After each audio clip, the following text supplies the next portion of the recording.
it's recording. I'm still getting used to this technology. So the last time I made a video, it was on my camera.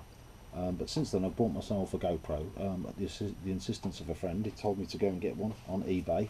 He said it's a factory refurb, 120 quid, and this is it. So I've only used it a couple of times. From time to time it kind of judders a little bit. I don't understand why.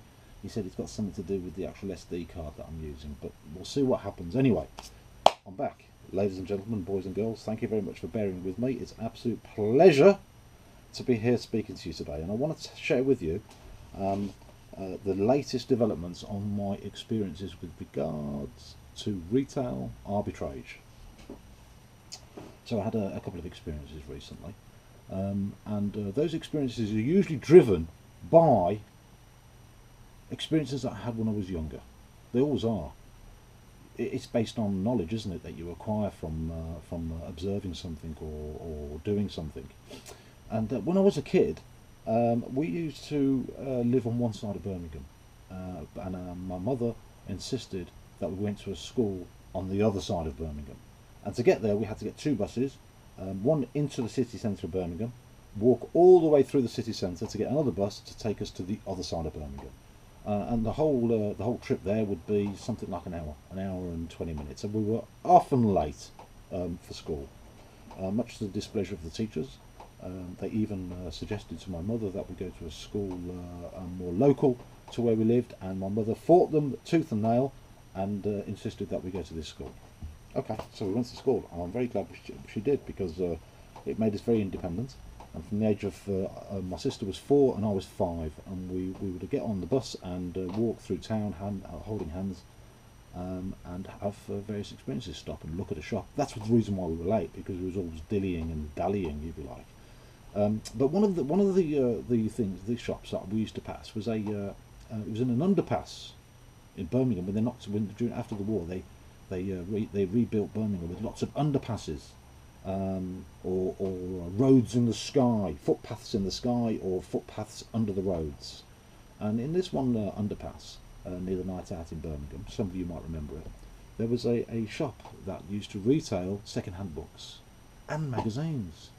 And I often used to like going into this shop and just looking at these books and magazines, because they were like a penny or 2p or 3p each. And along with lots of other people, you'd see them in their suits and ties, shirts and ties, and very well-to-do kind of people, and all sorts of different types of people. Around the corner from there was a comic shop that used to deal with all sorts of memorabilia. I think it's still there, but the underpass is gone now. It's long since gone. But this magazine shop stayed with me, and I often wondered if there was an opportunity to approach the manufacturers, the publishers of these magazines, to obtain or secure an agreement to acquire their magazines that were returned to them. You know, when they put them into a newsagent's at the end of the week or the month, if there's none sold, they often go back to the publisher and they keep them in stores to satisfy demand for customers who missed an issue or want to well, basically it's unsold stock, so it would sit in their shelves, and I thought there'd be a good opportunity to go there and set up a shop and just sell magazines that were out of date. I never did it. It was just an idea, but I found myself from time to time searching for magazines in the likes of eBay, Facebook Marketplace, and often Shpock. I don't know if you've heard of it. If you haven't, check it out. SHPOCK. It's an app. Download it on your phone, and you can search like an online car boot. No commission involved. Great little thing. I've bought a few things on there. But so recently, I did a search for some magazines, and the thing that I'm into at the moment is craft. In particular, I'm quilting. I fancy myself as a quilter. I've got a lot of fabric, I've got all the tools, and I want to make a quilt. So when I'm in the supermarkets and I'm looking at the magazines, I often like, oh, should I, shouldn't I? And I thought, no, I just can't bring myself to pay £6 or £7 for a magazine. I've done that before, you know, your FHM magazine or I bought a whole series of magazines once. I think they were £8 or £9, and it was to build this kind of little astro thing. But the series kind of went on and on and on and on forever, and at £7 or £8 a time, it was draining my wealth. So in the end, I gave up sort of 2 or 3 issues before the end. I shouldn't have done. I should have carried on, because that whole series of magazines are now in the loft. I've never opened them, and all the free gifts are still on the actual cover. I'll get them down from the loft and I'll sell them. I'll try and get the actual 2 or 3 issues that I haven't got, just to complete the whole set. Because you can build this thing. I don't even know what it's called, but it's to do with the planets. They're kind of always round. Anyway, so I know from personal experience again that we all tend to buy magazines to reinforce or develop our interests in some way. You spend an hour flicking through it once a month or once a week, whenever it circulates, and it cheers you up for 5 minutes, and then it ends up on a pile in your living room. I think you know what I'm on about. We all do it. And at, 3, 4, 5, 6, 7, £8 a time, you end up spending several £100 on magazines, and then after about 6 months to a year, you're looking at this pile of bloody magazines, and you're thinking, oh God, what a waste of money. And you either end up throwing them away, giving them away, but if you've got Spock, you put them on Spock and you sell them, the whole lot. Some people will sell them for £1 a piece. 20 magazines, £20. Others will have 30, 40, 50, 60 magazines free to collector, right? Or £10. I responded to an advert for somebody that was going to Australia, £10 for the lot. So I rang them up. I made an offer. They accepted the offer, and I went and collected them today. And whilst I was there, she said to me, "Why? It's funny, a man doing quilting." And I told her a little bit of history.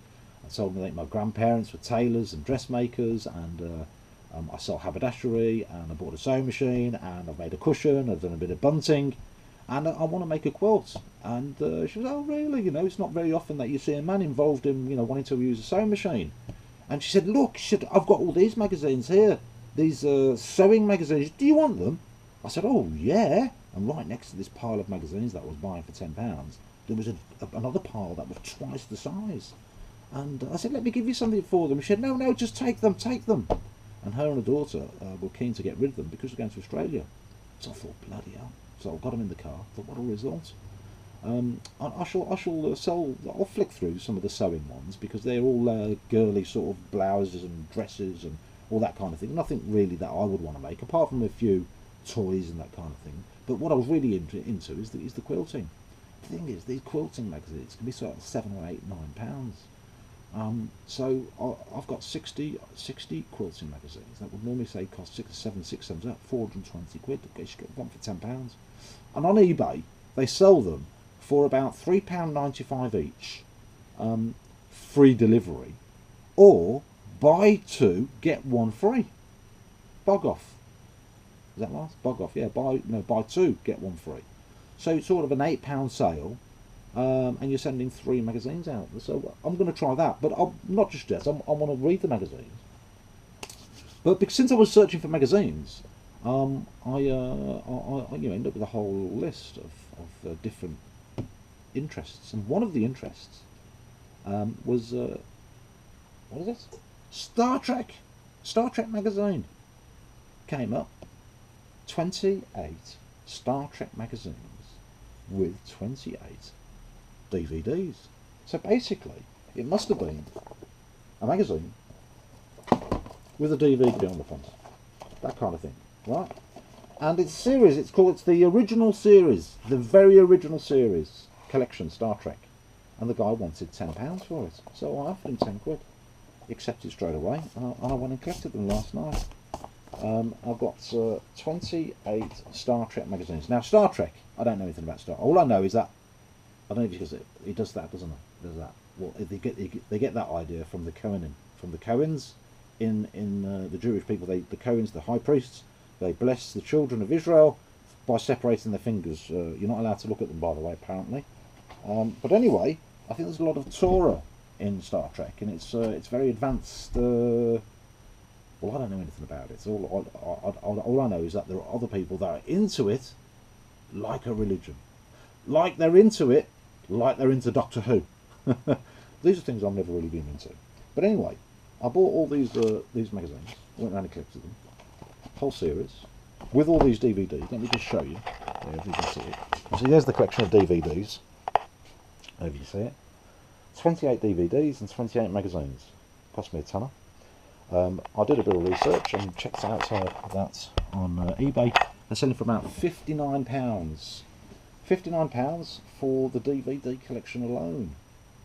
But I'm not going to be greedy. I'll probably. It's quite heavy. The DVDs aren't heavy; they're quite light. So the whole thing will be a parcel. Maybe 60 quid, maybe 70 quid, maybe. I'll see. I've got to do a bit more research. But I would imagine that there would have been thousands and thousands of these circulating. There are indeed lots of other DVD box sets for different series, but there's going to be somebody out there that's kind of into Star Trek. I think it's one of those things that doesn't really age. You know, you've got new kids coming on, 6, 7, 8-year-old kids, their father's into it, and they end up getting into it, and they develop an interest. It's got a kind of a cult following. So that was a nice result. So they'll go on eBay.